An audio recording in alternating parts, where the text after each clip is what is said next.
Alright, Shalom. First and foremost, I want to give all praises, honor, and glory to Yahweh, Bahashim, Yahweh Shai, Bahashim, Rakah Kodash. Second of all, I want to give double honors to my elders and apostles of Great Millstone. And third of all, I want to give a peace and safety to the hope for the elect out there, the brothers that push this truth, the truth of the King James Bible, and all truth and sincerity throughout the four corners of the globe. Alright, so I was going to do a short lesson on how alone the spirit of Yahweh Bahashim, Yahweh Shai allows it to go. And I want to name the video, The Invasion of Babylon is soon to come. Alright. And what made me want to do this lesson through the spirit and power of Yahweh Shem Yahweh Shai, I was just watching the guy, Richie from Boston, on BitChute or whatever, and he was going in about, all this propaganda and garbage that Esau's putting out there about little green men, or 10 feet tall green men, or 10 feet tall green men, or lizards, alright, riding around in spaceships, getting ready to invade America, alright. It's pretty much what the idea that he's putting out there. All right.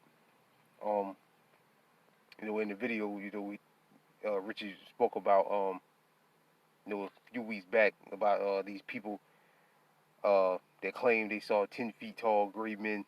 All right, which the scriptures do speak about.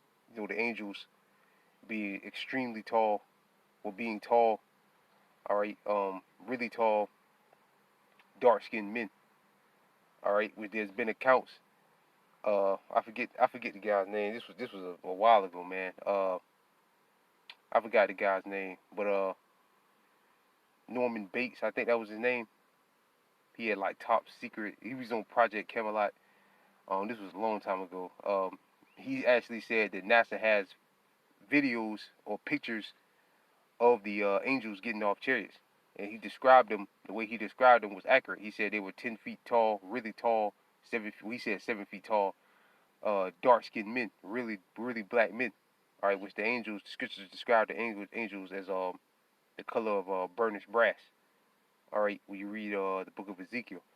All right, so that's accurate. But now they're pushing the idea out there. There's 10 feet tall green men or lizards out there. And the belief is that they're getting ready to use the Project Bluebeam or whatever in a stage of alien invasion or whatever. But again, we gotta wait and see. All right, and that's where the motivation through the spirit and power of Yahweh Shem Yahweh Shai this lesson came from. Again, my Lord Will, brother, you can see on the screen, I just did a simple Google search for the word invasion. Invasion. All right, and it means an instant of invading a country or region with armed forces. Right, that's beautiful, man. That's what the Lord Yahweh Shai is going to do. All right, again, an instant of invading a country or a region. The country the Lord is going to invade. He's going to invade all of Babylon, all of the world. But the main place he's going to invade is America. All right, or region with armed forces. Who are the armed forces? The angels. All right. A large number of people or things into a place of spare or activity. All right. So we want to use the first definition. We want to play off the first definition. All right. Again, an instant of invading a country or region with armed forces, and that's what the Lord Yahweh Shai is going to do. All right. That's what he's going to do. All right. And again, just for the record, matter of fact, let's get Ezekiel, just for edification's sake. Brothers have done.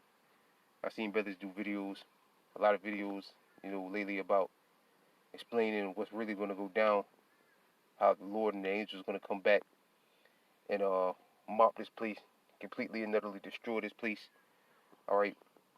So again, because it's still out there about how it's like they're gonna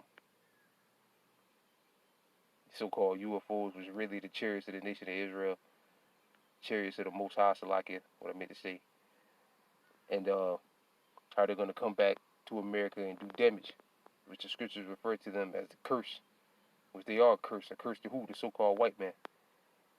All right, and all the other nations and the people, ones of our people that don't get down with the program. This is Ezekiel chapter 1 verse 4. And I looked, and behold, a whirlwind came out of the north, a great cloud, which the scriptures tell you in Psalms, the Lord maketh the chariots, the clouds his chariots. All right, and a fire enfolded in itself, and brightness was about it, and out of the midst of it, the color of amber, out of the midst of the fire. All right, and when you read Ezekiel, it's like a second Esdras. Matter of fact, let's get these scriptures. Let's read these scriptures. Let's get that one in Psalms first. What's that? Psalms 104.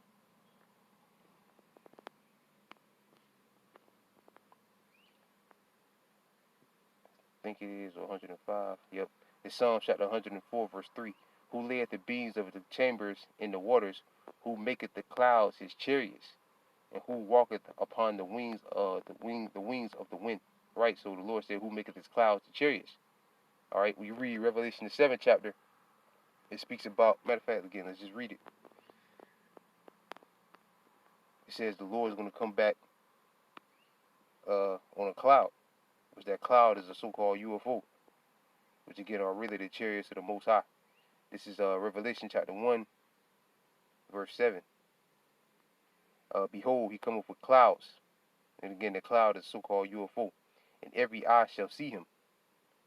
Right, because when you read 2nd Ezra the 13th chapter, it tells you how large that the ship is going to be. All right, the Father ship is going to be. And they also which pierced him, and all kindreds of the earth shall wail because of him. Even so be it. This weekend, yesterday, when we was on the highways and the hedges, all right, the brother Ash looked up the word, wail, and it means to give out an exceedingly dry, soul-taking, you can say, cry.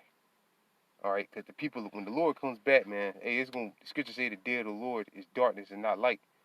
The day of the Lord is going to be a dreadful day. To who? The ones, the Edomites, the other nations, and the 2/3 of our people. It'll be a dreadful day. All right, it's not going to be a pretty day, man, at all. All right, especially for the ones that ain't, ones of our people that ain't in this truth. Because the Lord's looking to do damage to the house of Israel first, the most. Esau is going to get his, but the Lord really looking to get the 2/3 of you niggas, man. All right, or really Esau. The Lord also got you niggas on his hit list. All right, what was the other scripture? Oh yeah, the fire. Let's get the fire part before we go back to Ezekiel. This is 2nd Ezra, like it. 2nd Ezra chapter 1, I think it's verse 9.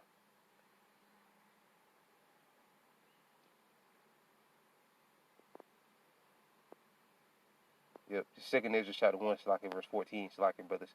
2nd Ezra chapter 1, verse 14. I gave you light in a pillar of fire, and that's how the Lord guided us through the wilderness when we was coming out of ancient Egypt. And a great wonder have I done among you, and ye have forgotten me, saith the Lord. Right, the 2/3 of our people have forgotten what the Lord has done to us. But the Lord brought it back to remembrance. We're extremely thankful for all the things the Lord has done to us, the brothers that are in the know. And we're extremely thankful for what the Lord's going to, Lord willing, the brothers out there pushing on myself out that number, what he's going to do for us in the future. Delivering us starting with delivering us out of the land of the north. All right, after he destroys it. Then the Lord's going to destroy it. All right. Again, I gave you light in the pillar of fire. So that's also, compared with the chariot. When it speaks about the light, the pillar of light of fire, the clouds, links up with the chariots. All right. It all goes back to the chariots. So again, Ezekiel chapter 1, verse 6, verse 4, it's like I looked and behold a whirlwind out of the north, and a great cloud and a fire enfolding it itself. So again, it's talking about the chariots. And brightness was about it, and out of the midst of it a color of amber, and out of the midst of it the fire. Also out of the midst thereof came the likeness of 4 living creatures. And this was the appearance. They had the likeness of a man. All right, because the angels are men. And every one had 4 faces, and every one had 4 wings. And the feet were straight feet, and the soles of the feet were like the soles of calf's foot, and they sparkled like unto burnished brass. Right, so they're extremely dark skinned, or dark brown, so like a dark brown. Just like it described the Lord. He said it like his feet was like unto burnished brass, as if it burned in the furnace. So extremely, not extremely, but dark skin. All right, a really dark brown. All right. So yeah, it's explaining the likeness of the angels. All right. It's explaining the likeness of the angels. Tall, dark-skinned men. All right. Not this garbage that Esau is putting out there about 6'10" reptilians. All right, that's all trash. All right. And again, they're coming to do work and obliterate Salakia, America. All right.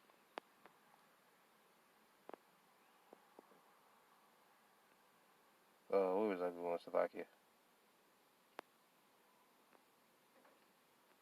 Oh yeah,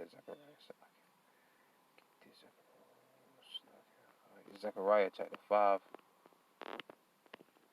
Zechariah chapter 5 verse 1. I turned and lifted up my eyes and looked, and behold, a flying robe. All right. Now, when you read further down, which I probably should have did that. When you read farther down, scripture speak about a wheel within a wheel in the book of Ezekiel. All right. The most common UFO that they show is a giant circle, or giant silver like, or could be different color, gold or whatever, shield, like a giant circle in this giant circle. All right. A wheel within a wheel. That's what Ezekiel saw. All right. And this was described as a flying robe because they come in different shapes and sizes. All right. And he said unto me, what seest thou?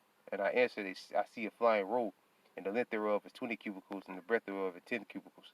Then said he unto me, this is the curse that goeth forth over the face of the earth. Who is the curse to? The so-called white man.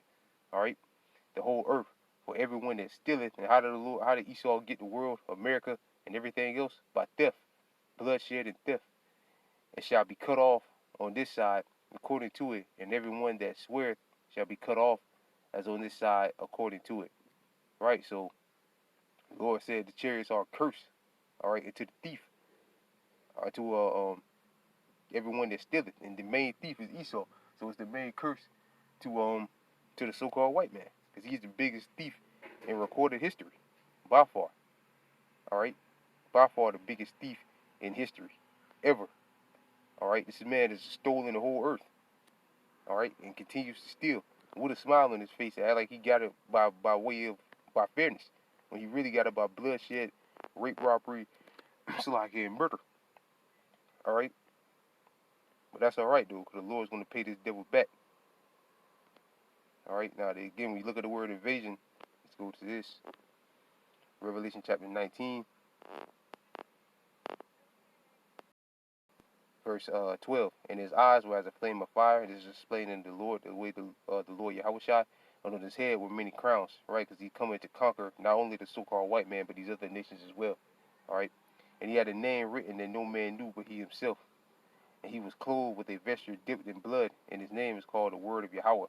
Now again, when you look at the word invasion, it says that someone invading with a great army, and this is that great army. Verse 14, and the armies which were in heaven followed him upon white horses. All right, and the army are the angels. All right, and those white horses are also so-called UFOs, clothed in fine linen, white and clean. And out of his mouth goeth forth a sharp sword, that with it he should smite the nations, and he should rule them with a rod of iron, and tread the winepress of the fierce of the wrath of the Almighty Yahweh. Right. So again, the angels are coming. Let's get Ezekiel or Revelation 12. The Lord Yahushua is coming with the angels. That's that great army. Is going to obliterate this place. All right, right along with the other army of the Most High, which is his nuclear warheads. All right, which is also a part of the Most High's army. This is Revelation chapter 12 verse 7. And there was war in heaven. All right, what heaven? The sky. It's the blue sky that we can see right now. That's where the war in heaven is going to take place. All right, and there was war in heaven. Michael and his angels fought. Michael and who? The other angels, the other archangels, or the other angels. All right, with our brother, Michael, our big brother Michael, the head archangel. All right, and the other angels. All right, and his angels fought against the dragon. Who's the dragon? The so-called white man. All right, and the dragon fought and his angels, which is his military forces, which is going to be destroyed. All right, verse 8. And prevailed not, neither was their place found any more in heaven. All right, so what's going to happen? The so-called white man and all the other, and his army and all the other nations in their army are all going to lose. They're all going to die. All right, they choose to fight. Verse 9, where the Lord is going to put the spirit on them to fight. And the great dragon was cast out, that old serpent called the devil and Satan, which is the so-called white man, which deceived the whole world. Right. And how he's deceived the world in many ways, but the main one is to believe that the Heavenly Father is white and his only begotten Son is white. That's the main thing that he's accused of deceiving the world by. Christianity. All right. And the angels were white. Everybody in the Bible was white, and all the evil people were black. All right. That's what Esau pushes out there, so-called black. All right. So he's deceived the whole world in many other ways, but that's the main way. He was cast out into the earth, and his angels were cast out with him. All right. So yeah, man, this devil is about to get his, man. When the Lord invades this place, let's get 2nd Esdras 13, because again we read in Revelation 1, it said every eye shall see him. This 2nd Esdras chapter 13, verse 1. And it came to pass the 7 days I dreamed a dream by night, and lo, there arose a wind from the sea that it moved in all the ways thereof. And I beheld, and lo, that man waxed strong with the thousands of heaven. Who was that man? The Lord Yahushua. Who's the thousands of heaven? The angels. And when he turned his countenance to look, all things trembled that were seen under him. Right. And again, when you read Revelation 1, it said that all kindreds of the earth shall wail because of him. All right. So it said that people are going to tremble. People are going to be afraid, screaming, crying when they see the chariots. All right.